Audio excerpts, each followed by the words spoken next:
करने का मतलब और x की वैल्यू निकालना, यस और नो? जब आप x की वैल्यू निकाल रहे हो तो मान लो ये जो x है मुझे इट इज, मैं दुखी हो जाता हूँ, तुम लोगों के कारण मैं दुखी हो जाता हूँ। पता है कि नहीं तुमको ये बात, कि कहाँ गए वो नन्हे मुन्ने चांद सितारे?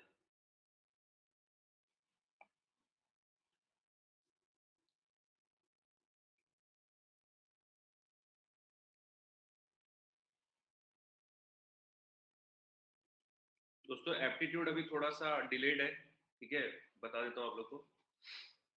एप्टीट्यूड थोड़ा सा डिलेड है, ठीक है, मतलब अगस्त में स्टार्ट होगा कि नहीं अभी कंफर्म नहीं है, बट ये है कि मैं पढ़ाऊंगा, बट एप्टीट्यूड थोड़ा सा डिलेड है।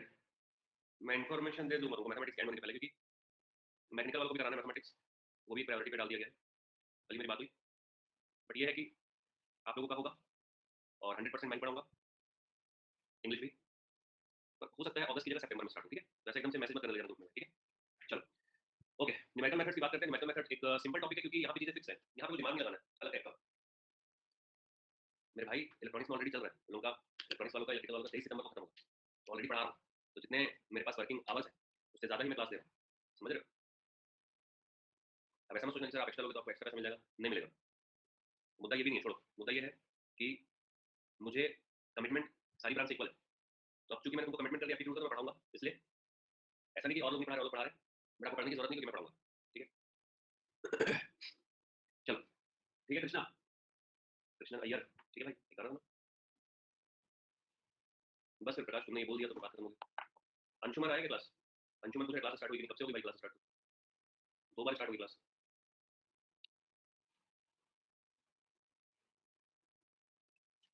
चलो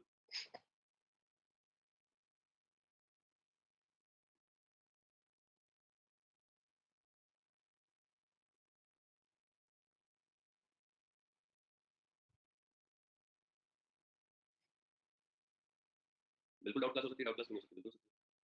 आप बताओ कब करना?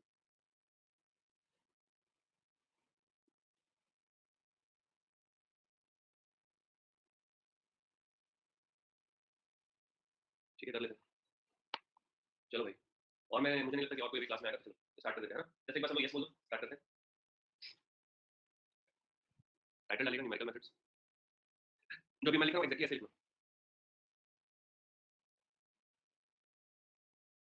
सो न्यूमेरिकल मेथड्स के अंदर हम लोग 3 अलग अलग डायमेंशन की बात करेंगे, 1, 2 और 3, ठीक है।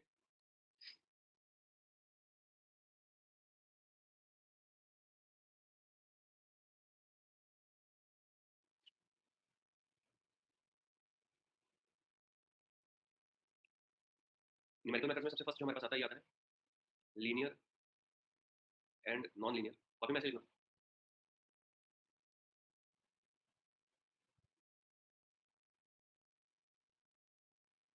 ट्रांसेंडल इक्वेशंस भी बोलते हैं हम लोग इसको, नॉन लीनियर को।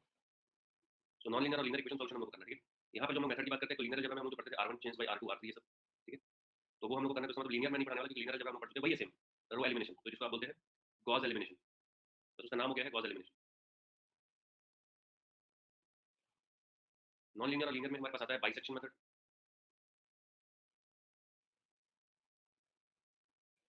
यहाँ पर हमारे पास आता है रेगुलर फाल्सी मेथड, कॉपी में लिखेगा भाई, बाइसेक्शन मेथड, रेगुलर फाल्सी मेथड, ठीक है। नेक्स्ट अगर अपन बात करते हैं दोस्तों, तो यहाँ पर आपको दिखता है सबसे ज्यादा इंपॉर्टेंट मेथड, न्यूटन रेफसन मेथड। और ये जो रेगुलर फाल्सी मेथड है, इसको आप फाल्स पोजीशन मेथड भी बोलते हो। मैं ये क्यों लिखवा रहा हूँ, क्योंकि हम लोग को ना मैच द कॉलम में आ जाता है भाई साहब। तो मैच द कॉलम में अगर आया तो तुमको पता रहना चाहिए, अगर मैच द कॉलम आ गया तो पता रहना चाहिए कौन क्या कर रहा है, ठीक है। अब इसको अलग अलग से क्यों लिखे हैं कि मान लो अगर मैं बात करता हूँ न्यूमेरिकल मेथड के आज तक 60 क्वेश्चन है सारी ब्रांच मिला के, मान लो, क्योंकि इलेक्ट्रॉनिक्स इलेक्ट्रिकल में तो ये टॉपिक है नहीं, ठीक है। तो मान लो मैं ये बोल रहा हूँ कि आज तक 60 क्वेश्चन आए टोटल सब मिला के, एग्जांपल ले रहा हूँ, 100 ले लेते हैं, 100 क्वेश्चन है मान लो 100 क्वेश्चन आए, तो उसमें से 70 क्वेश्चन सिर्फ न्यूमेरिकल मेथड के न्यूटन रेफसन से आए। तो ये आज तक का आया हुआ सबसे जादी बार वाला टॉपिक है। मैं फिर से बोल देता हूँ, अगर 100 क्वेश्चन टोटल है सब मिला के, तो सिर्फ 70 क्वेश्चन इस एक टॉपिक से है, जिसका नाम है न्यूटन रेफसन मेथड। सेकंड हम लोग पढ़ने वाले हैं दोस्तों न्यूमेरिकल इंटीग्रेशन। यहाँ पर अपने को इंटीग्रेशन नहीं करना है, यहाँ पर बेसिकली इंटीग्रेशन का मतलब होता है ऐड करना, एक साथ कपल करना। तो न्यूमेरिकल इंटीग्रेशन हम लोग पढ़ने वाले हैं, कॉपी में लिखेगा ऐसे ही सेम। न्यूमेरिकल इंटीग्रेशन के अंदर जो हम मेथड पढ़ेंगे, तो न्यूमेरिकल इंटीग्रेशन के अंदर बेसिकली हम लोग जो पढ़ने वाले हैं, पहला वो है ट्रेपेजॉइडल मेथड, इसको आप ट्रेपेजॉइडल रूल भी बोलते हैं। फिर हम लोग पढ़ेंगे सिम्पसन, सिम्पसन्स में हम लोग पढ़ेंगे 1/3 और हम लोग पढ़ेंगे सिम्पसन, और इस सिम्पसन्स में हम लोग पढ़ेंगे 3/8 रूल। क्लियर है?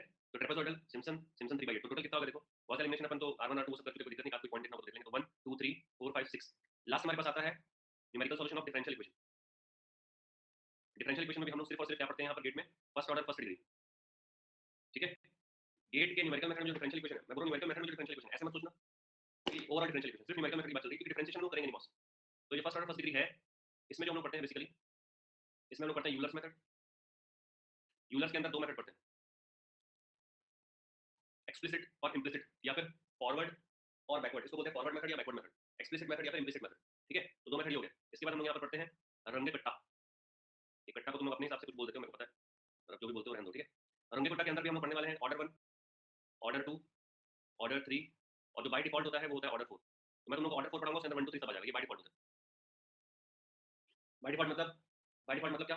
बाय डिफॉल्ट मतलब ये कि अगर रंगे कट्टा सिर्फ लिखा है और ऑर्डर नहीं लिखा है तो तुम क्या लगाओगे? ऑर्डर 4, ठीक है।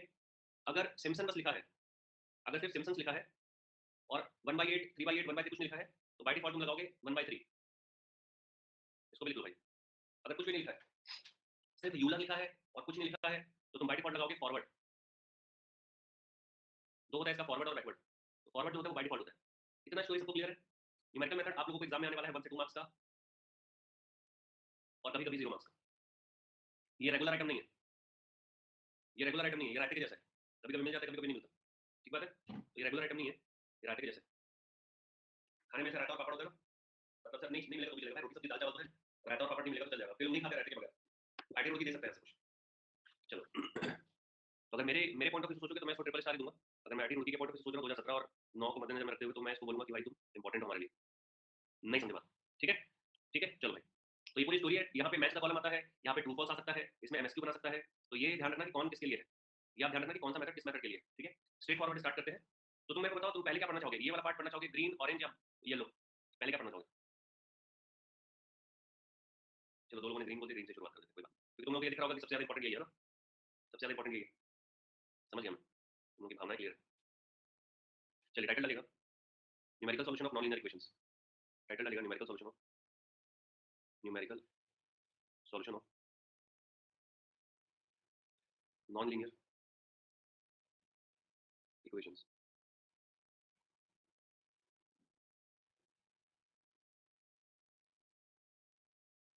बस लिखते हैं हम लोग बाइसेक्शन मेथड, बाइसेक्शन मेथड।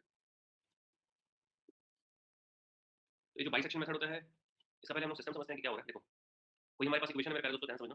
कोई इक्वेशन हमारे पास है, f (x) = 0। इसको सॉल्व करने का मतलब वो x की वैल्यू निकालना है, सुनो। जब आप x की वैल्यू निकाल रहे हो तो मान लो ये जो x है, मुझे गिवन है कि भाई ये किसी a और b के बीच में लाई कर रहा है। It is lying between a and b, ठीक है, ठीक है। तो a और b के बीच में अगर लाई कर रहा है, इसका मतलब ये हो रहा है कि अगर मैं ये चेक करूं कि फंक्शन जो है a पॉइंट पर और b पॉइंट पर लाई करेगा a और b के बीच में, तो इसका मतलब ये हो रहा है कि a पॉइंट पर और b पॉइंट पर फंक्शन का जो साइन है, जो फंक्शन की वैल्यू है, उसका जो साइन है वो अलग अलग होगा। बोलो तभी तो उसके बीच में 0 होगा मेरे भाई।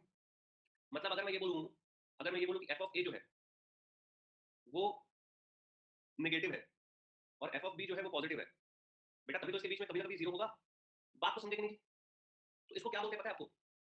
इसको हम लोग बोलते हैं, जब हम लोग कर रहे हैं, जो मैं आपको दिखाया, बाइसेक्शन मेथड ये नहीं है। बाइसेक्शन मेथड ये नहीं, बाइसेक्शन मेथड तो अब मेथड अप्लाई करेंगे, बट उसके पहले ये जो हम कर रहे हैं, इसको क्या बोलते हैं हम लोग? इसको हम लोग बोलते हैं कि भाई हम रूट चेक कर रहे हैं कि किस पॉइंट के बीच में रूट आ रहा है। रूट चेक कर रहे हैं कि किस पॉइंट के बीच में रूट आ रहा है, तो इसको बोलते हैं इंटरमीडिएट वैल्यू थ्योरम। ये नया थ्योरम, क्या बोलते हैं इसको हम लोग? इसको हम लोग बोलते हैं, कॉपी में नोट करो, इंटरमीडिएट वैल्यू थ्योरम। कॉपी में लिखना, इंटरमीडिएट वैल्यू प्रॉपर्टी भी बोल सकते हैं, थ्योरम भी बोल सकते हैं। लिखेगा for equation f (x) = 0, get match करिए। ऐसा मत सुनना कि सर बीच में इसको इंट्रोड्यूस कर रहे हो, कि बाइसेक्शन इसको यूज कर रहा है, बाइसेक्शन मेथड इसको यूज कर रहा है, ये क्या जुगाड़ है समझते हैं। तो लिखेगा intermediate value theorem, intermediate value theorem. तो लिखेगा for equation f(x) = 0 if its roots lies between a to b, then if its roots lies between a to b, then f of a into f of b, मेरे प्यारे दोस्तों, should be less than 0 always। समझे क्या? सोच के देखो तुम समझे कि नहीं? तो समझा? नहीं तो नहीं समझ, समझ गया ना? क्या हो रहा है भाई, या तो f of a पॉजिटिव हो तो f of b नेगेटिव हो, या तो f of b नेगेटिव हो तो f of a पॉजिटिव, या f of a नेगेटिव हो तो f of b पॉजिटिव। मतलब ये हो रहा है भाई एक और दूसरा का जो साइन है वो अलग अलग होगा, तभी तो उसके बीच में रूट लाई करेगा, लाला है कि नहीं भाई? तो बाइसेक्शन मेथड जो है वो गारंटी लेता है रूट को कन्वर्स कराने का, क्योंकि वो इंटरमीडिएट वैल्यू थ्योरम फॉलो करता है। तो बाइसेक्शन मेथड गारंटी लेता है कि बोलता है भाई मैं हूं, तू चिंता मत कर, रूट तो आएगा ही आएगा। अब बाइसेक्शन मेथड करता है क्या, वो समझो। बाइसेक्शन मेथड करता है, बाइसेक्शन का मतलब होता है टू पार्ट्स में तोड़ दो। बाई का मतलब होता है टू, और सेक्शन का मतलब होता है पार्ट। हालांकि देखो मुझे ये सब नहीं बताऊंगा, डायरेक्ट फॉर्मूला बताऊंगा, तो जो गेट में पढ़ाने वाले करते हैं वो ये करते हैं, डायरेक्ट फॉर्मूला बताते हैं, इटरेटिव फॉर्मूला ये लगेगा, खत्म कहानी। और मेरे को मजा नहीं आता एक्चुअली, इसलिए मैं तुमको जो दिखा रहा हूं ध्यान से देखना। मान लो यहाँ पर ए और बी है, इसके बीच में कहीं पर रूट है, तो मेरा जो फॉर्मूला है वो ये है कि भाई मैं इसको 20 से तोड़ दूं। मान लो यहाँ पे फंक्शन की वैल्यू नेगेटिव थी, यहाँ पे पॉजिटिव है दोस्तों। अब आप सी पे चेक करो कि फंक्शन की वैल्यू क्या है, तो मान लो तुमने सी पे चेक किया और फंक्शन की वैल्यू आपकी पॉजिटिव, तो आप बताओ रूट जो है वो प्रिसाइज हो गया। अब कहाँ कहाँ रूट लाई करेगा, अब किसके बीच में रूट लाई करेगा? मैं फिर से रिपीट कर रहा हूँ, एक पॉइंट है तुम्हारे पास ए, एक पॉइंट है तुम्हारे पास बी। हेलो, एक पॉइंट तुम्हारे पास ए, एक पॉइंट तुम्हारे पास बी, यहाँ पे फंक्शन की वैल्यू नेगेटिव है, यहाँ पे फंक्शन की वैल्यू पॉजिटिव है, और मैंने डिवाइड कर दिया a + b/2 बराबर c, बीचों बीच बाई पार्ट का मतलब होता है दो पार्ट में ब्रेक कर देना, हाँ यार, बाई पार्ट का मतलब होता है दो पार्ट में ब्रेक कर देना, तो मैंने बीच में डाला और अब मैं c पर वैल्यू निकाल रहा हूं, c पर वैल्यू आ रही पॉजिटिव, तो रूट लाई करेगा नेगेटिव और पॉजिटिव के बीच में, मतलब यहाँ पे मान लो मैंने इसको डिवाइड करके निकाला d, और d पे वैल्यू आ गई नेगेटिव। अब रूट कहाँ लाई करेगा साहब, अब और प्रिसाइज हो गया। अब रूट d और c के बीच में लाई करेगा, मान लो मैंने c और d के बीच में एक वैल्यू निकाली e, और वहां पे आ गया पॉजिटिव। अब रूट कहाँ लाई करेगा भाई साहब, और छोटा हो गया सर, अब d और e के बीच में लाई करेगा। मान लो मैंने d और e को और डिवाइड किया, और मान लो मैंने निकाला f, और f पर वैल्यू आ गई पॉजिटिव, अब कहाँ लाई करेगा? समझ गए टीम? मजा आया? ये बाइसेक्शन है, तोड़ते जाओ काटते जाओ। मतलब ये हो रहा है कि मान लो एक बड़ा सा पहाड़ है, उस पहाड़ के अंदर एक हीरा है, उस पहाड़ को मैंने बीचों बीच काटा। अब मैं बोल रहा भाई लेफ्ट वाले पहाड़ में नहीं है, राइट वाले पहाड़ में, तो मेरा हाफ फोकस हो गया। फिर मैंने उसको फिर से बीच से काट दिया, अब मैं बोल रहा लेफ्ट वाले में नहीं, राइट वाले में, फिर से फोकस हो गया। ऐसे टुकड़ों में तोड़ तोड़ के हीरा निकालना। क्या मतलब एफ एंड बोथ पॉजिटिव और नेगेटिव हो सकते हैं? नहीं हो सकते हैं रे बाबा, इंटरमीडिएट वैल्यू तो वही गारंटी ले रहा है। ठीक है, मेथड समझ में आ गया सभी को? तो चलो लिखते हैं। सर मेथड नहीं लिखेंगे, कहाँ लिखा है, तो समझा रहा था, कुछ लिखे कहा हो, ये सब नोट कर लेना बस। बाइसेक्शन मेथड के 3 पॉइंट लिखवा रहा हूं। पहला point please write on first point, फिर लिखेंगे हम सेकंड पॉइंट, और फिर लिखेंगे हम थर्ड पॉइंट। फर्स्ट पॉइंट लिखना, bisection method follows intermediate value theorem, please write down, लिखो। Bisection method, bisection method follows intermediate value theorem, hence hence hence this method is guaranteed to convergence, this method is guaranteed to convergence। ये सब noted है, अगली slide में चले जाओ ना, कचरा हो जाएगा। this method is guaranteed to convergence, ठीक है, this method is guaranteed to convergence।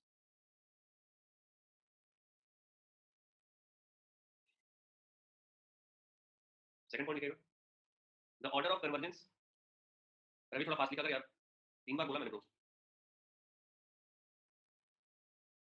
Bisection method, first point repeat कर रहा हूं भाई, ठीक है, मैंने बोला bisection method, bisection method follows intermediate value theorem, hence it is guaranteed to convergence, it is guaranteed to convergence।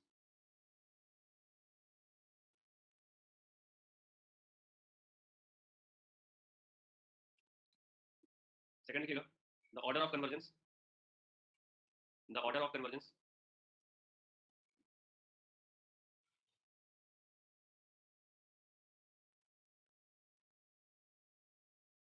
the order of convergence is 1 for bisection method, the order of convergence is 1 for bisection method, the order of convergence is 1 for bisection method, for bisection method। Third point लिखेगा, the iterative formula for bisection method, the iterative formula, the iterative formula for bisection method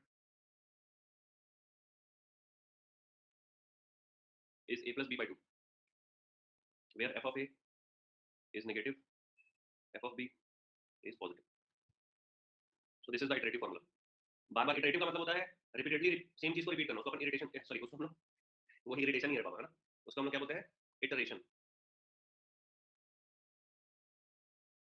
irritation मत लिख देना, मेरा एक student था वो ऐसे बोलता था मेरे को, सर ये इटरेशन करने में बहुत इरिटेशन आ रहा है मेरे को। मैं बोलता था छोड़ दे भाई, मैं हटाएगा एग्जाम तो छोड़ देना, बहुत इरिटेशन आ रहा है सर बोलता। मैं जैसे क्वेश्चन करता था तो पहले क्या कैलकुलेटर आउट था, जब मैं 2012-11 में पढ़ाता था, 10 में पढ़ाता था, तो कैलकुलेटर आउट था यार, तो मैं 5 इटरेशन 5 इटरेशन 6 इटरेशन 7 इटरेशन तक देता था। पहले क्वेश्चन वैसे आता था लंबा लंबा, बच्चे फ्रस्ट्रेट हो जाते थे, सर नहीं करेंगे सर, हो गया छोड़ देते सर। आजकल कितना इटरेशन आता है तो लोग गेट एग्जाम में 2014 के बाद, पिछले 10 साल से एक इटरेशन, दो इटरेशन, मैक्सिमम दो इटरेशन, उसके ऊपर आए नहीं पिछले 10 साल में। नहीं भाई क्लास एकदम मस्त चल रही है, क्लास एकदम बेहतरीन चल रही है। लिखेगा उस क्वेश्चन, उस पॉइंट को लिखने के पहले ना मुझे कुछ इस पे जाना पड़ेगा, एक्यूरेसी में। लिखेगा to achieve the accuracy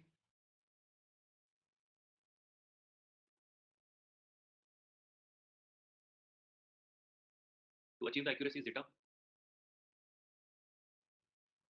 to achieve the accuracy zeta by bisection method.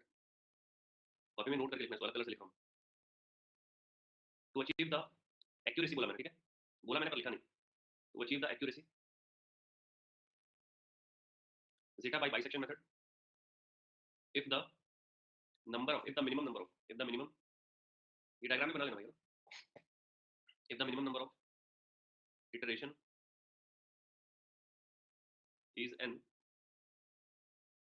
then to achieve the accuracy zeta by bisection method if the minimum number of iteration is n, then लिखेगा then zeta is less than equal to b minus a to the power 2 by n, और यहाँ पर लिखेगा x belongs to interval है, ये b minus, मतलब b और a जो है, a और b जो है इंटरवल है। इसको भी कॉपी में नोट करेगा, इसको डायरेक्टली याद रखेंगे। इसको डिराइव किया था मैं लास्ट टाइम, स्टूडेंट लोग दुखी हो जाते हैं डेरिवेशन से, कितना डिराइव करेंगे, डिराइव तो करना है, तो डायरेक्ट वैसे भी याद करना पड़ेगा, तो उसको याद कर लेते हैं। वैसे भी न्यूमेरिकल मेथड में हमको पूरे फॉर्मूला और सारा कुछ हमको याद ही करना पड़ेगा बॉस।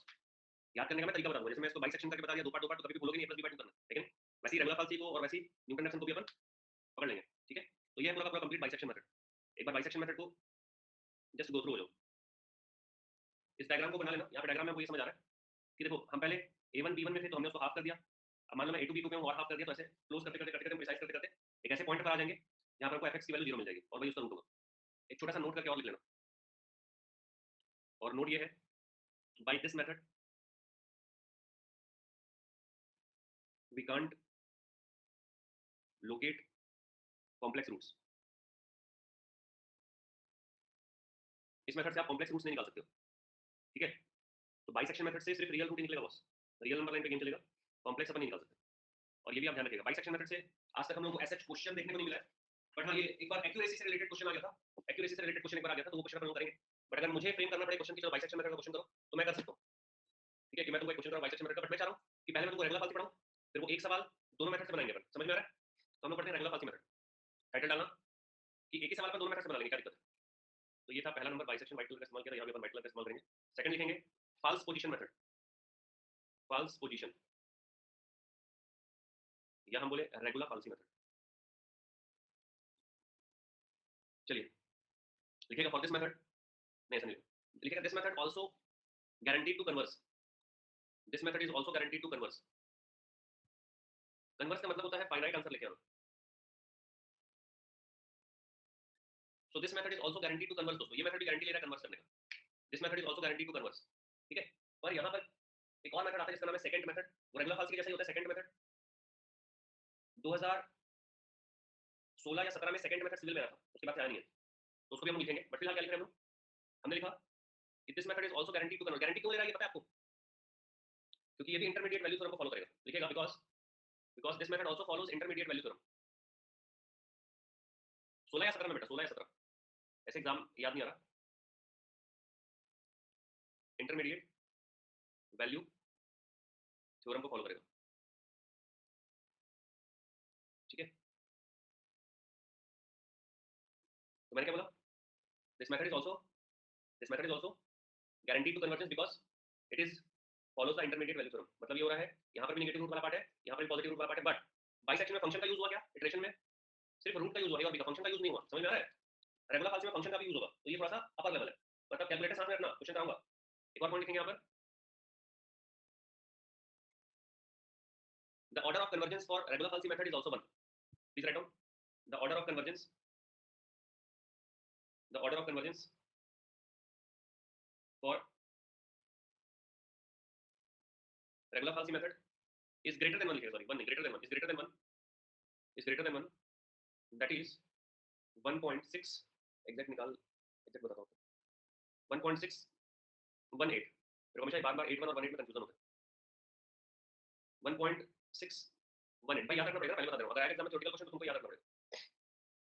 और एक और पॉइंट यहाँ पर लिख लेना, in the iterative formula, copy में लिखेगा in the iterative formula, in the iterative formula, in the iterative formula functions are also involved, functions are also involved. Functions are also involved.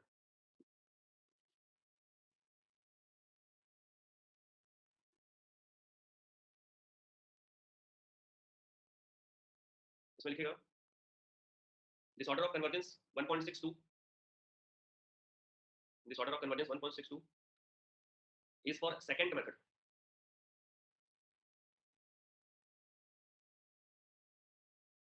Is for second method. Is for second method. तो जो order of convergence अपन लिखे थे ना one, जब मैं starting में बोला regular falsi का वन है तो उसको वन ही रहने देना, ग्रेटर देन वन मत करना, ठीक है। तो रेगुलर फालसी का भी जो ऑर्डर हमारे पास है वन है, और यानी कि लीनियर है, बट किसी का भाई है सेकंड मेथड, दोनों का फॉर्मूला सेम होता है, दोनों के फॉर्मूले में कोई अंतर नहीं। अंतर एक चीज से मैं बताता हूं तुम लोगों को, रेगुलर फालसी में इसको वन करना, ठीक है। ऑर्डर ऑफ कन्वर्जेंस को रेगुलर फालसी में वन करिएगा, हाँ कॉपी में चेंज करो, रेगुलर फालसी का वन है और सेकंड मेथड का 1.62 करिएगा। देखो किसी किसी को रेगुलर फालसी का 1.62 लिखा हुआ है, बट मैं बोल रहा हूं ध्यान रखना, रेगुलर फालसी का ऑर्डर वन ध्यान रखोगे भाई, और सेकंड मेथड का 1.62 करोगे। एक और यहाँ पर नोट करके लिख लेंगे, second method is similar as regular falsi method, copy में लिखेगा second method is similar as, second method is similar as regular falsi method, regular falsi method, but बताओ भाई प्रकाश को 3 बार मैंने बता दिया भाई, लिख भी दिया मैंने, स्क्रीन पे लिखा हुआ, प्रकाश उसके बाद भी पूछ रहा है, स्क्रीन पे लिखा हुआ है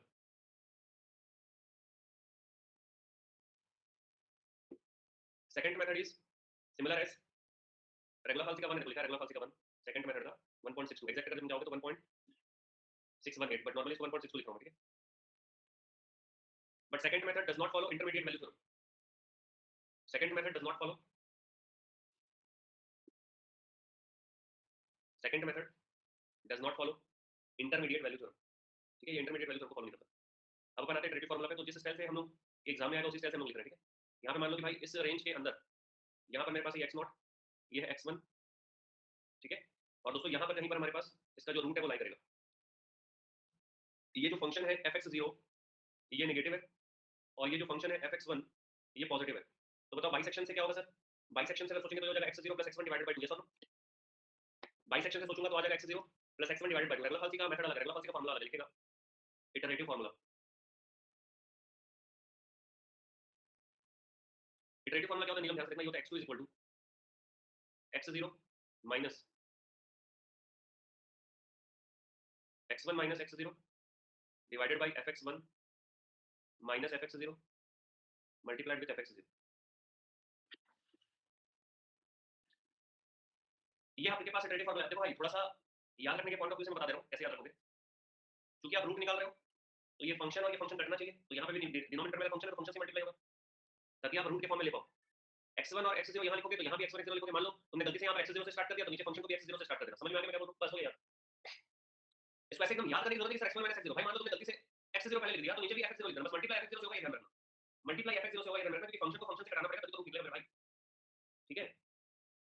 अब इस इटरेटिव फार्मूला में बोल रहा हूँ ये सेकंड मेथड का भी है, सर क्या बात कर रहा हूँ, पर सेकंड मेथड में जरूरी नहीं है कि ये नेगेटिव हो या ये पॉजिटिव हो, अगर तुमको देगा दोनों के बीच में तो तुम चेक नहीं करोगे नेगेटिव है या पॉजिटिव है, नेगेटिव है या पॉजिटिव है, फटाक से सेकंड मेथड ही लगा करो। This is the regular falsi, regular falsi में तुम चेक करोगे कि x0 पे नेगेटिव है सर, x1 पे पॉजिटिव है सर, और अब ये इसके बीच में वैल्यू देगा सर। सेकंड फार्मूला लगाओगे इटरेटिव तो तुम निकालोगे f(x2), चलो मान लो मैं बोल रहा हूं f(x2) पॉजिटिव आ गया, तो बताओ अब रूट किसके किसके बीच में, मान लो f(x2) पॉजिटिव आ गया तो अब किसके किसके बीच में रूट है, अब रूट है तुषार x0 और x2 के बीच में, x0 और x2 के बीच में, बहुत बढ़िया। तो अब तुम्हारे लिए सुन लो, अब तुम्हारे लिए जो x1 था वही सेम बिहेवियर x2 करेगा, है ना, फॉर्मूले में तुम्हारे लिए जो x1 था, जो fx1 था वही same behaviour same to same behaviour x2 करेगा और fx2 करेगा, ये सब। तो एक क्वेश्चन करके देखते हैं, और क्वेश्चन सॉल्व करते टाइम ध्यान रखना कौन सा मेथड लगा रहे हो, ठीक है, तुमको दोनों से निकालना है, बाइसेक्शन मेथड से भी निकालना है और ये रेगुलर फालसी से भी निकालना है।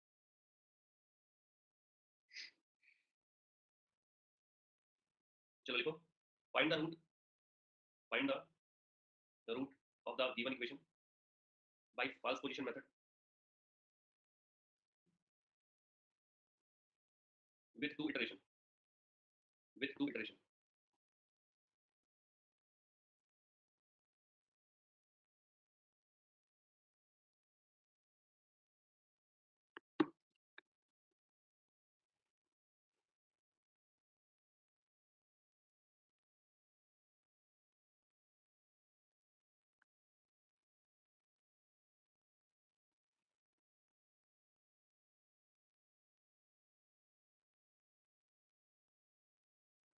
इसका मतलब जो वैल्यू आएगी वो 0 और 1 के बीच में आएगी, समझो।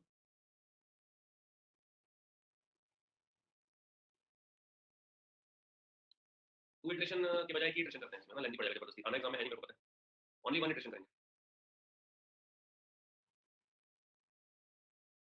कैसे होगा भाई साहब? सबसे पहले तो ये f of x हो गया,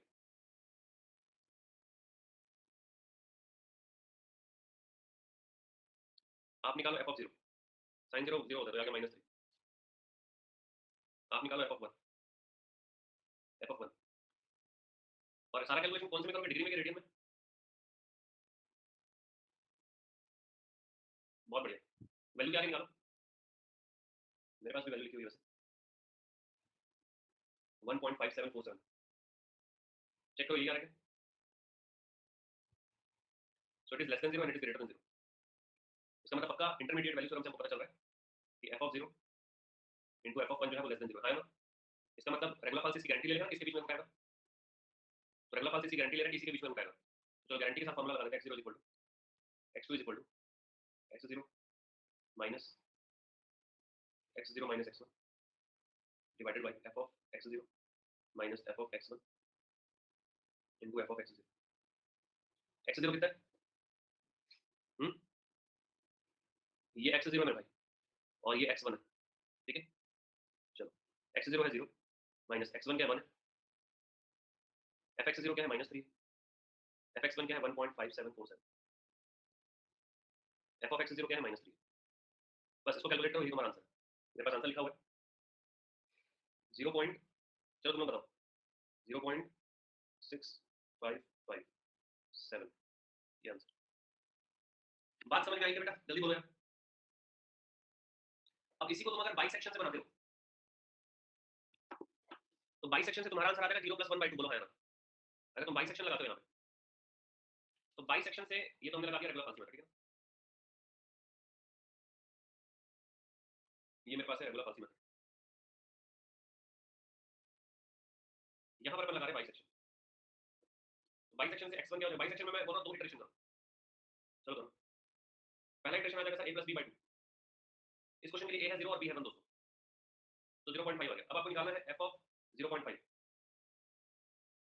मेरे को बताओ f of 0.5 की वैल्यू क्या है, जल्दी करो। ये f of x है, इसमें 0.5 पुट करो, मेरे को बताओ वैल्यू क्या आ रही है, नेगेटिव आ रही है कि पॉजिटिव आ रही है। इसमें 0.5 पुट करो, मेरे को बताओ नेगेटिव आ रही है कि पॉजिटिव आ रही है वैल्यू। अगर ये वैल्यू नेगेटिव आ रही है, इसका मतलब जो सेकंड इटरेशन के लिए x2 आएगा, बताओ किसके किसके बीच में लाई करेगा, बोलो किसके किसके बीच में लाई करेगा, तो वो लाई करेगा 0.5 और 1 के बीच में, बोलो हाँ या ना। भाई ध्यान से देखो, ये जो था ये नेगेटिव वैल्यू दे रहा था, अब 0.5 नेगेटिव वैल्यू दे रहा है, तो रूट 0.5 मतलब नेगेटिव वाले के और 1 मतलब पॉजिटिव वाले के बीच में लाई करेगा ना यार, हाँ या ना। अरे तुमको समझ में आ रहा नहीं आ रहा, हाँ या ना बोलो भाई। ध्यान से देखो, यहाँ पर था 0, यहाँ पर था 1, इस पे था नेगेटिव, इस पे था पॉजिटिव, बीच में आया 0.5, इस पे आया नेगेटिव, तो अब रूट कहाँ लाई करेगा, अरे अब यहाँ लाई करेगा ना भाई, समझ में आ रही बात, अब यहाँ कहीं पे लाई करेगा, है कि नहीं आदित्य। तो अब तुम x2 जब निकालोगे तो कैसे निकालोगे, अब जब तुम x2 निकालोगे तो तुम बोलोगे सर 0.5 + 1 डिवाइडेड बाय 2, आंसर कितना आ रहा है इसका 0.75। अब तुम 0.75 पे मेरे को बताओ नेगेटिव आ रहा है कि पॉजिटिव आ रहा है, 0.75 पे मेरे को बताओ नेगेटिव आ रहा है कि पॉजिटिव आ रहा है, 0.75 पे पॉजिटिव आ रहा है नेगेटिव आ रहा है, आप बोलो सर नेगेटिव आ रहा है, श्योर हो? तो इसका मतलब अब बाइसेक्शन मेथड से रूट कहाँ लाई कर रहा है, इसके बीच में लाई कर रहा है, समझ रहे हो।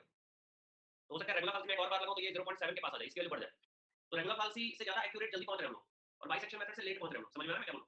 तो बाइसेक्शन मेथड के कंपैरिजन में रेगुलर फाल्सी जो है वो ज्यादा एक्यूरेट मेथड है, ये बात तुम्हारे समझ में आई कि नहीं आई, क्योंकि एक झटके में हम रेगुलर फाल्सी से बहुत करीब पहुंच गए, 0.65 मतलब 0.7 के आसपास पहुंच रहे हम। तो बाइसेक्शन का 4-5 इटरेशन और रेगुलर फाल्सी का 2 इटरेशन अपने को आंसर सेम दे देगा, पर एग्जाम में ये दोनों नहीं आएगा। सर कैसी बात कर रहे हो, कैसे करो तो भाई, एग्जाम में ये दोनों नहीं आने वाला है, समझ रहे हो। बट अगर 2016 या 17 का इतिहास सिविल में दोहराया तो रेगुलर फाल्सी को तुमको पकड़ाया, एकदम क्लियर बता रहा हूँ। और रेगुलर फाल्सी पकड़ाएगा तो ये देखो, ये इतने सही तरह की मेहनत करवाएगा, कर लोगे मेहनत। चलो तो एक बाइसेक्शन का क्वेश्चन जो हमारे पास आया था एग्जाम में, इसको देखते हैं। ये 2017 या 18 में आया हुआ सवाल है। इस क्वेश्चन का आंसर तुम लोगों को मेरे को बताना है। मैं तुमको नोट लिखवाया है, मैं तुम लोगों को डब्बा भी बनवाया है, ये डब्बा। चलो जल्दी से इसका आंसर बताओ। अब बेटा न्यूमेरिकल मेथड से लगाएगा तो डायरेक्ट फॉर्मूला आएगा, इसमें और थोड़ी होता है, थोड़ा सा थ्योरी और बाकी फॉर्मूला।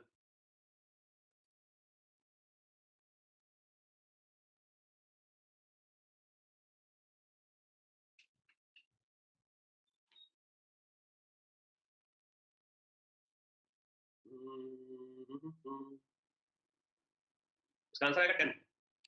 कितना आएगा भाई? सर एक बात बता, इटरेशन इंटीजर ही होगा ना यार, कोई भी फार्मूला तो 9.9 टाइम्स कैसे लगा देगा, या 9.9 बार कैसे कोई फार्मूला लगेगा? इटरेशन बोल रहा है कितना इटरेशन लगेगा, तो 1 2 3 4 ही होगा इटरेशन, इटरेशन थोड़ी ढाई, कोई घोड़ा थोड़ी ढाई का चलेगा ना। तो फार्मूला क्या है भाई साहब? जीटा इज लेस देन, और मैक्सिमम अगर सोचे तो इक्वल टू, ठीक है, लेस देन इक्वल टू लिखना।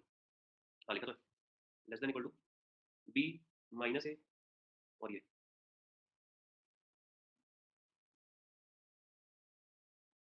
देखो 2 पावर n जो होता है, 2 पावर 10 जो होता है, 2 पावर 10 जो होता है वो होता है 10 24।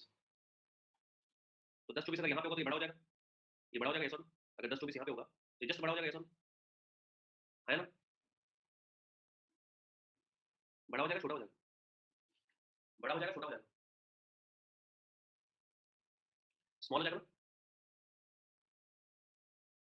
मतलब ये वाली जो वैल्यू है, ये वाली वैल्यू स्मॉल हो जाएगी ना। तो मेरे प्यारे दोस्तों साइन चेंज करो भाई प्लीज, साइन चेंज करो, साइन चेंज करो, ये नोट करो 101%, साइन चेंज करो। Zeta is greater than equal to B minus A upon योगा, ठीक है, ध्यान रखिए। तो ये स्मॉल करना है और इसको लार्ज करना है अपने को, तो n की वैल्यू यहाँ से आ जाएगी 10। हालांकि आप लोग इक्वेट करके बना रहे हो तो आप लगभग 10 बोल रहे हो, बट मैं बोल रहा हूँ कि एक्जैक्ट पता होना चाहिए ना। अगर मान लो सिर्फ फॉर्मूला ही पूछ लिया, less than equal to greater than equal to, मान लो सिर्फ फॉर्मूला ही पूछ लिया, वहां पे हम सोच पड़ेगा क्या था यार, क्या था, अब भूलोगे नहीं कभी भी। मैं भी हमेशा ऐसा ही करता हूँ, स्टार्टिंग में लेस देन करवाता हूँ, बाद में ग्रेटर करवाता हूँ। मेरा सिविल का पुराना वाला भी लेक्चर उठा के देख लेना, क्योंकि अब हम लोग कभी भूलेंगे नहीं। इस वाले एग्जांपल के थ्रू हम लोग कभी भूलेंगे नहीं, चाहे कुछ भी हो जाए। तुम सिविल का पुराना लेक्चर उठा के देखना, उठा लो, मेरा पढ़ाया हुआ उसमें मैंने यही तरीका किया, पहले मैं लेस देन करता हूँ बाद में ग्रेटर करता हूँ, ताकि तुम भूलोगे नहीं कभी, चांस ही नहीं भूलने का। चलो फ्रेश पेज ओपन करना, बहुत इंपॉर्टेंट टॉपिक है, इसलिए मैं लगा रहा हूँ यहाँ पर 4 सितारे, भयानक इंपॉर्टेंट टॉपिक है, अति इंपॉर्टेंट टॉपिक है। लिखेगा न्यूटन रैप्सन मेथड, यहाँ से बेटा क्वेश्चन तुमको आएगा, ये तुम मेरे से लिखवा लो, ये देखो मैं लिख दिया एक और स्टार भाई, ये भयानक इंपॉर्टेंट टॉपिक है। तो न्यूटन रैप्सन मेथड को तुम ये मान सकते हो कि लगभग आ ही जाएगा एग्जाम में, ऐसा नहीं कि सिर्फ एक पढ़ के जाएंगे। जैसे कोई स्टूडेंट होता है ना, सर आखिरी सर एक टॉपिक पढ़ना है, क्या पढ़ूं? तो कोई पूछता है सर आखिरी टॉपिक सर बता दो सर, क्या पढ़ूं सर? मैं तो सिर्फ एक टॉपिक बता दो, तो मैं बोलता हूँ न्यूटन रैप्सन बस पढ़ ले, कोई लास्ट मोमेंट में एकदम तैयारी कर, मतलब इससे ज्यादा इंपॉर्टेंट है, ठीक है। तो न्यूटन रैप्सन मेथड, बेटा न्यूटन हर जगह पे है। देखो न्यूटन को कई बार क्या करते हैं, न्यूटन के कोई फॉर्मूला को कोई यूज करता है ना, तो नाम दे देता है, समझे, इज्जत के साथ। इसलिए मेरे स्टूडेंट लोग जब मैथ्स पढ़ाते हैं तो मैं उनको बोला भाई कहाँ से पढ़े, कम से कम बता दिया दो। तो एक बार एक स्टूडेंट का मैं मैथ्स देख रहा था, यूट्यूब पे मस्त पढ़ा रहा था, तो पढ़ाते पढ़ाते अचानक से डिजिटल बोर्ड में पढ़ा रहा था, किसी दूसरे ऑर्गेनाइजेशन में पढ़ा रहा था, पढ़ाते पढ़ाते टॉपिक पढ़ाया, फिर उसको ना बोलना पड़ गया कि देखो ये कहीं पे नहीं मिलेगा तुमको, और मैंने जिनसे पढ़ा है उनका नाम है गुरपाल सर करके। तो मेरे को उसका क्लिपिंग छोटा सा काट के एक स्टूडेंट ने भेजा था कि सर ये सर आपका नाम लिए करके, मतलब पढ़ा होगा मेरे से, मैं जानता नहीं हूँ कभी। तो वो बाद में मैं पता किया IIT BHU पास आउट था वो लड़का, और एमटेक वहाँ से किया था, मेरे से पढ़ा था वो 2016 में, ठीक है। अभी किसी दूसरे ऑर्गेनाइजेशन में पढ़ाता है, आला वाला माला, ठीक है। तो बताया बताया था कि भाई ऐसा, मेरे को अच्छा लगा, चलो टीचर की इज्जत रखनी इंपॉर्टेंट है। तो न्यूटन रैप्सन मेथड क्या होता है साहब? पहला तो ये जितनी भी बुराइयां थी इनमें, बाई सेक्शन में और रेगुलर फाल्सी में और सेकंड में, सबको इसने दूर कर दिया, इसने न्यूटन रैप्सन मेथड ने। कॉपी में एक पॉइंट छोटा सा लिख लेना, कॉपी में एक पॉइंट छोटा सा लिखना कि Newton method, Newton Raphson method, short में NRM लिख लो, Newton Raphson method is faster than previous two methods. Newton Raphson method is faster than previous two methods. Newton Raphson method is faster than previous two methods. Second point लिखिए,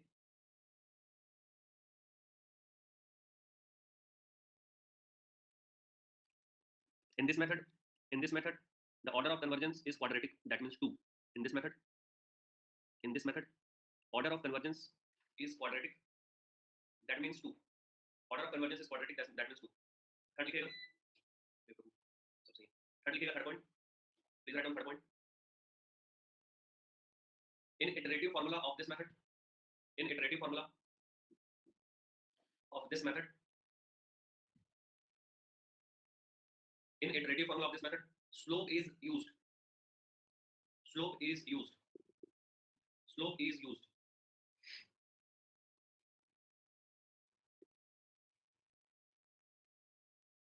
Next लिखिएगा, next point. Graphically, this method is also known as, graphically, this method is also known as, graphically, this method is also known as tangent method. Graphically, this method is also known as tangent method. Tangent. Graphically, this method is also known as tangent method. Number 5 लिखिएगा. This method is very sensitive about initial guess or initial point. Number 5.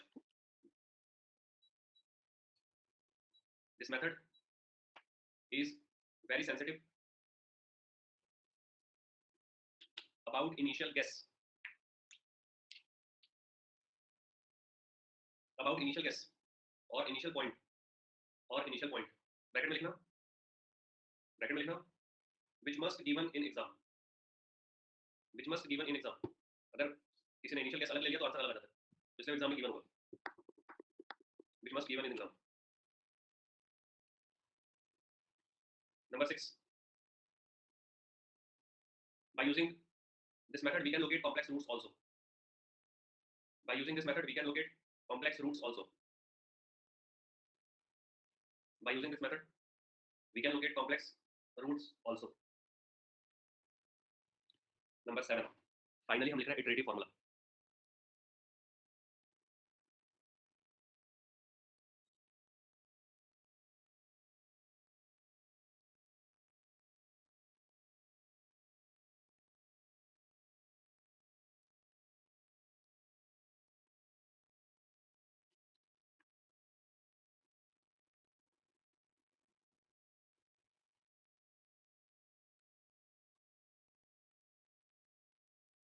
तो ये हमारे पास है भाई साहब iterative formula, xn plus 1 is equal to xn minus f of xn divided by f dash of xn। अगर मैं इनिशियली बात करता हूँ n बराबर 0 है, तो फर्स्ट इटरेशन क्या हो जाएगा इसका, x1 is equal to x0 minus f of x0 divided by f dash of x0।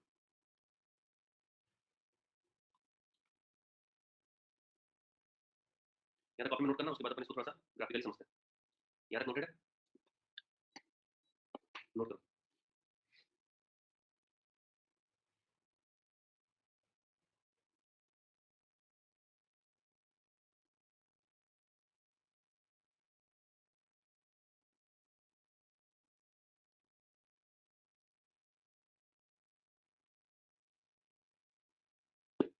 Graphically समझो थोड़ा सा इसको, यार ध्यान से देखना।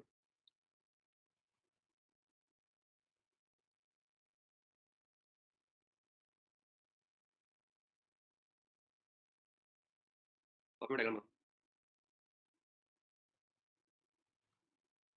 जैसे अगर मेरे पास कोई कर्व पास हो रहा है, पासेस टू एक्स एक्सिस, और उसका स्लोप धीरे धीरे बढ़ रहा है, एक दूसरा कर्व है जिसका स्लोप ज़्यादा है, एक तीसरा कर्व है जिसका स्लोप ज़्यादा है, और एक और कर्व है जो लगभग लगभग लगभग वर्टिकल है। तो ये जो मेरे पास है, इसमें एंगल्स आप देख रहे हो कि एंगल्स जो है डे बाय डे मतलब 1 बाय 1 बढ़ते जा रहे हैं। मान लेता हूँ मैं यहाँ पर एंगल अल्फा है, यहाँ पर स्लोप का एंगल बीटा है, यहाँ पर स्लोप का एंगल गामा है, और यहाँ पर स्लोप का एंगल डेल्टा है।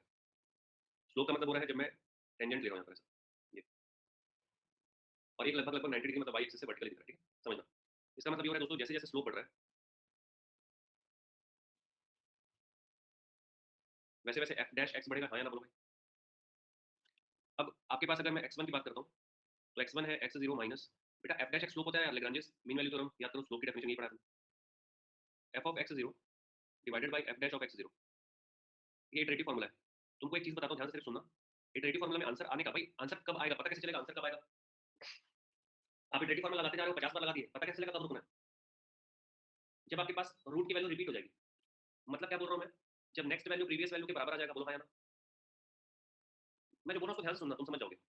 मैं बोल रहा हूँ मान लो पहले x की वैल्यू आई 0.5, ठीक है, फिर x की वैल्यू आई 0.65, फिर x की वैल्यू आई 0.6567, फिर वैल्यू आई 0.6552, फिर वैल्यू आ गई 0.655। तो आप बोलोगे बस भाई 3 डिजिट तक मैच कर गया, यहाँ रुक जाता हूँ।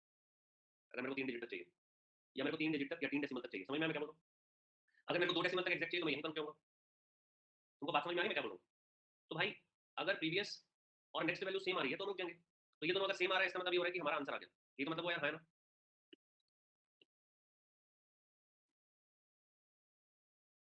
यहाँ पर अपना आंसर आता है, लिख दिया मैं भी, आंसर कम्स, आंसर आता है। लेकिन भाई ये और ये अगर बराबर कब होगा, जब ये वाली वैल्यू जो होगी वो 0 हो जाएगी दोस्तों। यही एक्चुअली आप सोच रहे हो तो यही तो एरर है, सोच के देखो एक बार। जब ये वाली पूरी की पूरी वैल्यू हो जाएगी 0 तब आंसर आ जाएगा हाँ या ना।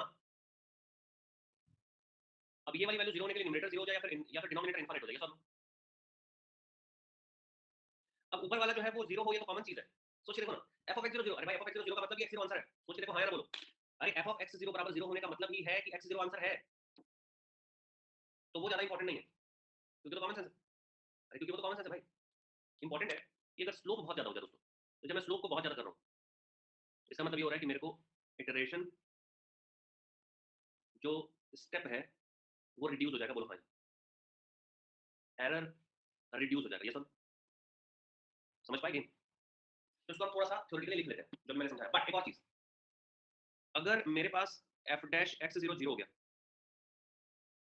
तब ये हो जाएगा केस फेल, है ना? सोचिए। तो न्यूटन रेफसन की जो लिमिटेशन है वो यही है। न्यूटन रेफसन मेथड की जो लिमिटेशन है वो ये है कि ये स्टेशनरी पॉइंट पर काम नहीं करता। सर आप क्या बोल रहे हो, समझ नहीं आ रहा सर? नहीं समझ आ रही है? न्यूटन रेफसन मेथड स्टेशनरी पॉइंट पर काम नहीं करता, ये समझ नहीं है? रिलेट करो, मैक्सिमम मिनिमम की थ्योरी पे जाओ। स्टेशनरी पॉइंट क्या था? जब हमने स्लोप को क्या किया था साहब? जब हमने स्लोप को क्या किया था साहब? जीरो किया था। वही स्टेशनरी पॉइंट को यहाँ पर मैं यूज कर रहा हूँ, तो तुमको प्रॉब्लम हो रही है? एक हफ्ते पहले की चीज, 15 दिन पहले की चीज भाई याद नहीं रख सकते हो, तो कैसे क्रिकेट एग्जाम में करोगे? तो हमारा पूरा पूरा कनेक्शन है भाई, प्रीवियस में कुछ भी चीज मैं भी यहाँ पे रोलिंग यूज करूंगा, तो बोल के पता नहीं आप क्या बोल रहे हो सर। समझ रहे हो कि नहीं समझ रहे हो? तो एफ डैश एक्स बराबर zero mean value theorem, Rolle's mean value theorem भी है, यस और नो? तो मैं ये भी बोल सकता हूँ कि न्यूटन रेफसन मेथड जो है वो रोलेस की मीन वैल्यू पर काम नहीं करता साहब, यस और नो? न्यूटन रेफसन मेथड जो है वो स्टेशनरी पॉइंट पर काम नहीं करता है साहब, यस और नो? अरे सब लोग बोलो भाई, सिर्फ सुन रहे हो? तो ये सब कनेक्टेड है, जहां पर भी स्लोप आ रहा है सब कनेक्टेड है, ठीक है? चलो इसको हम थोड़ा सा थ्योरेटिकल लिखते हैं कि जो भी हमारी कहानी है, इसी को थोड़ा सा थ्योरेटिकली, कि जैसे जैसे स्लोप बढ़ रही है, लिख लो कि खुद से लिख पाऊं, please write down, please write down.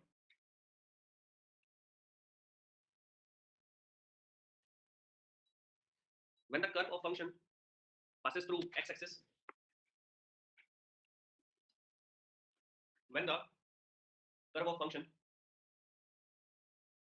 passes through x-axis and the slope is nearly vertical, bracket में लिखो 90 degree, and the slope is nearly vertical,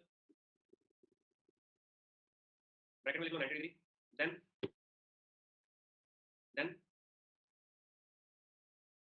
there is no need of further iteration, then there is no need of further iteration, क्यों? Because answer आ गया। फिर से repeat कर रहा हूँ, फिर से रिपीट कर रहा हूँ। When the curve of function passes through x-axis and slope is nearly vertical, and slope is nearly vertical, and slope is nearly vertical, slope is nearly vertical, then there is no need of further iteration.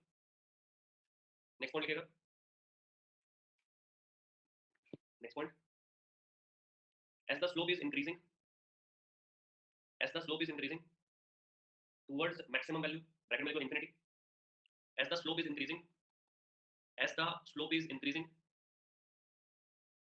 towards maximum value, bracket में infinity, the number of iterative steps reduces, the number of iterative steps reduces,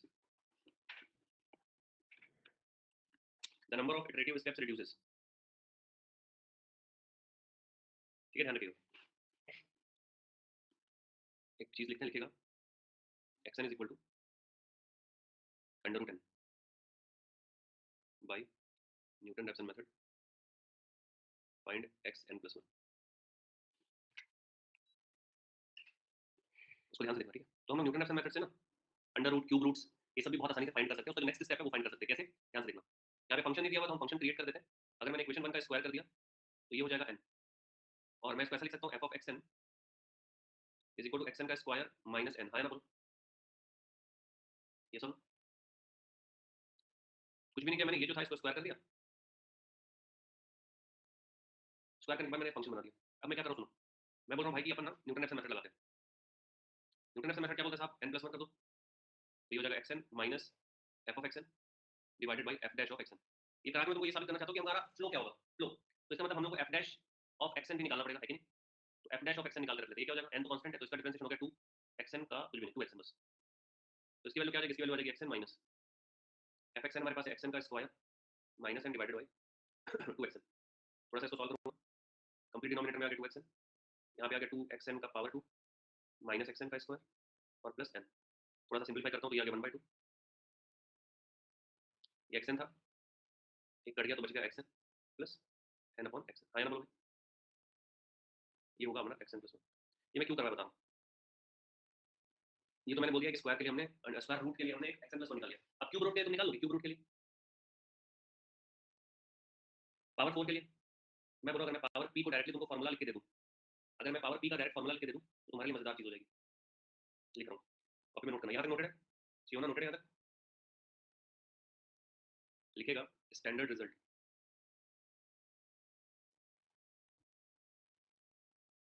अगर मैं बोल रहा हूँ X N is equal to हमारे पास है P और रूट ओवर एन, तब क्या होगा? तो एक्स एन प्लस वन का फॉर्मूला डायरेक्ट लिख रहा हूँ। ये अंडर रूट के लिए पी की वैल्यू क्या होगी साहब? यहाँ पर पी क्या है वैसे? पी क्या है? 2 है। बहुत बढ़िया नियम, गुड। पी क्या है? 2 है ना?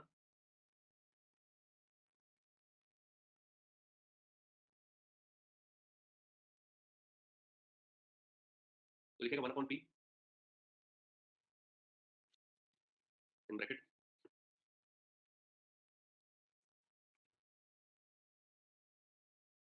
P minus one. 2 होता है मेरे भाई, 2। इसे अगर ऐसा लिखा मान लो, इसका मतलब क्या समझते हो? इसका मतलब होता है 4 का पावर 1/3। तो यहाँ पर 3 अगर लिखा तो क्यूब रूट हुआ, यहाँ पर 2 लिखा तो स्क्वायर रूट हुआ। ठीक है, समझ में आई बात? ये कॉपी में नोट करो। मुझे एक सेकंड दे दो बस।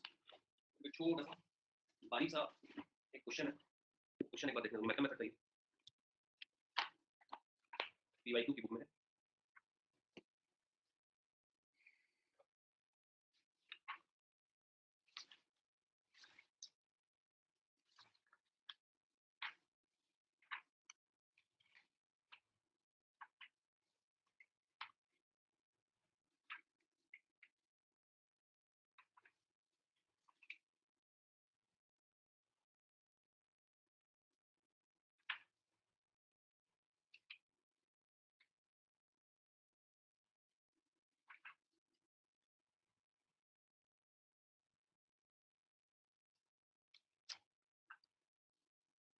दो हजार चौदह में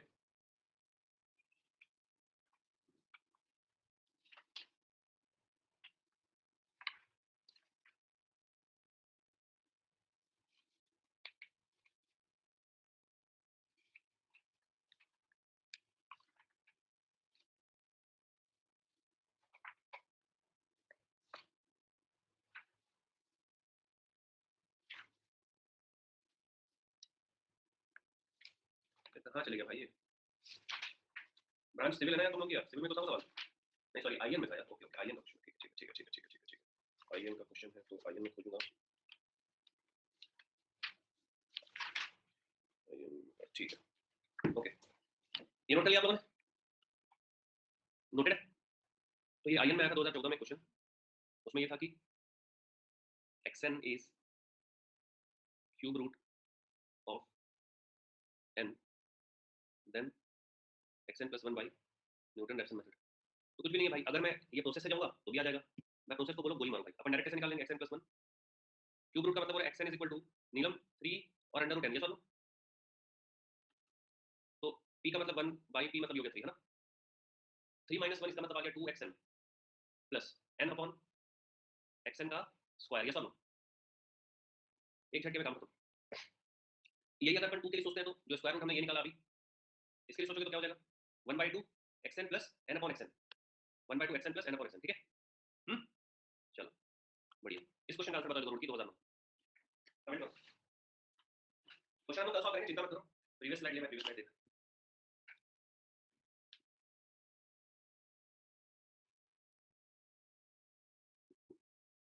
कमेंट करो इसका आंसर एबीसीडी क्या है। छूते खत्म है ये। A for Aditya, A for Aditya, छूते खत्म। ठीक है, तो बाकी क्वेश्चन कल करते हैं। I have to go somewhere else. तो एक क्वेश्चन तुम्हारे लिए एचडब्ल्यू है।